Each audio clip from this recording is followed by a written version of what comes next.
ಸಂಭವಿಸ್ತಾ ಇರ್ತಕ್ಕಂಥದ್ದು ಮನುಷ್ಯ ಪ್ರಕೃತಿಯ ಈ ಮೇಲೆ ಮೀರಿ ನಡ್ಕೊಂಡಿದ್ದಕ್ಕೆ ಇಂಥ ಒಂದು ಅನಾಹುತ ಆಗ್ತಾ ಇರ್ತಕ್ಕಂಥ. ಹೀಗಿರ್ಬೇಕಾದ್ರೆ ಮನುಷ್ಯನ ಹುಟ್ಟು ಪ್ರಾರಂಭ ಎಲ್ಲಾಯಿತು ಅಂತ ಹೇಳಿ ಆಫ್ರಿಕಾ ದೇಶದ ಒಂದು ಸಣ್ಣ ಸ್ಥಳದಲ್ಲಿ, ಒಂದು ಪ್ರದೇಶದಲ್ಲಿ 65,000 ವರ್ಷಗಳ ಹಿಂದೆ ಮನುಷ್ಯನ ಜನ್ಮ ಅಲ್ಲಿ ಹುಟ್ಟುತ್ತೆ. ಮನುಷ್ಯ ಆಗ ಅವನು ಪ್ರಾಣಿ ಪಕ್ಷಿಗಳ ರೀತಿನೇ ಇದ್ದ, ಪ್ರಾಣಿಗಳ ರೀತಿನೇ ಅವನು ಮರಪೊಟರಲ್ಲಿ ವಾಸಿಸ್ತಾ ಇದ್ದ, ಹಸಿ ಮಾಂಸ ತಿಂತಾ ಇದ್ದ, ಬೇಟೆಯಾಡ್ತಾ ಇದ್ದ. ಪ್ರಾಣಿಗಳಿಗೂ ಇವನಿಗೂ ಯಾವ ವ್ಯತ್ಯಾಸವೂ ಕೂಡ ಇರಲಿಲ್ಲ. ಅವನಿಗೆ ಭಾಷೆ ಗೊತ್ತಿರಲಿಲ್ಲ. ಇಡೀ ಮನುಷ್ಯ ಕೂಡ ನೀವು ತಿಳ್ಕೊಳ್ಬೇಕು, ಆದಿವಾಸಿಗಳು ಮಾತ್ರ ಅಲ್ಲ, ಇವತ್ತು ನಾವು ಏನೇನು ನಾಗರಿಕ ಪ್ರಪಂಚ ಅಂತ ಹೇಳ್ತಾ ಇದ್ದೀವಿ, ವಿಶ್ವದಲ್ಲಿ ಏರೋಪ್ಲೇನ್ ಅಲ್ಲಿ ಓಡಾಡೋರು, ದೊಡ್ಡ ದೊಡ್ಡ ಕಾರುಗಳಲ್ಲಿ ಓಡಾಡೋರು, ಮತ್ತೆ ದೊಡ್ಡ ದೊಡ್ಡ ಬಂಗ್ಲೆಗಳು ಕಟ್ಕೊಂಡು ವಾಸ ಮಾಡ್ತಾ ಇದ್ದಾರಲ್ಲ, ಅವರೆಲ್ಲ ಮೂಲ ಇರತಕ್ಕಂಥದ್ದೇ ಮೂಲ ನಿವಾಸಿಗಳಲ್ಲಿ. ಅಲ್ಲಿಂದಲೇ ಇಷ್ಟೊಂದು ಪ್ರಪಂಚ ವಿಶಾಲವಾಗಿ ಬೆಳ್ಕೊಂಡು ಬಂದಿರ್ತಕ್ಕಂಥ. ನಾವು ಇದನ್ನ ಜ್ಞಾಪಕ ಇಟ್ಕೊಳ್ಬೇಕು.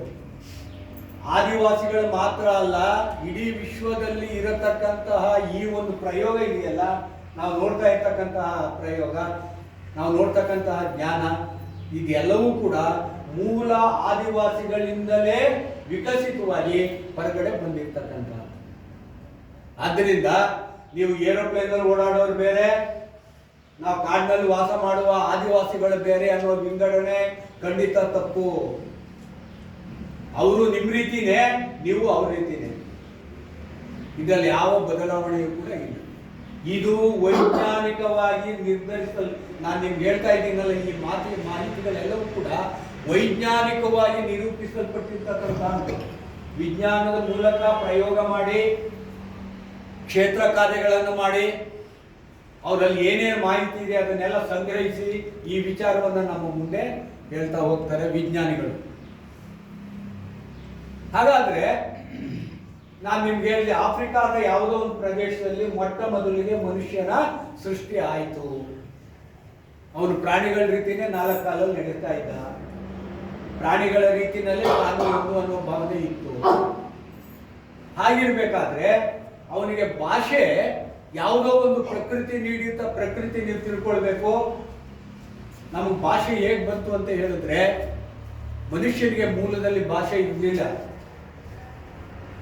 ಹರಿಯುವ ನದಿ, ಪ್ರಾಣಿ ಪಕ್ಷಿಗಳ ಕೂಗು, ಬೆಟ್ಟಗುಡ್ಡ, ಬೀಸುವ ಗಾಳಿ, ಉದಿಸುವ ಸೂರ್ಯ, ಇವುಗಳ ಮೂಲಕ ಮನುಷ್ಯನ ಭಾಷೆ ಸ್ವಲ್ಪ ಸ್ವಲ್ಪವೇ ಅನುಕರಣೆಯ, ಪ್ರಕೃತಿಯನ್ನ ಅನುಕರಿಸಿ, ಪ್ರಕೃತಿಯನ್ನ ಹಿಂಬಾಲಿಸಿಕೊಂಡು, ಪ್ರಕೃತಿಯಲ್ಲಿ ಮೂಡತಕ್ಕಂಥ ಶಬ್ದಗಳನ್ನ ತಾನು ತನ್ನ ಬದುಕಿನಲ್ಲಿ ಸ್ವಲ್ಪ ಸ್ವಲ್ಪವೇ ಆಚರಣೆಗೆ ತರುವ ಮೂಲಕ ಆ ಭಾಷೆ ಅಸ್ತಿತ್ವಕ್ಕೆ ಬರ್ತದೆ.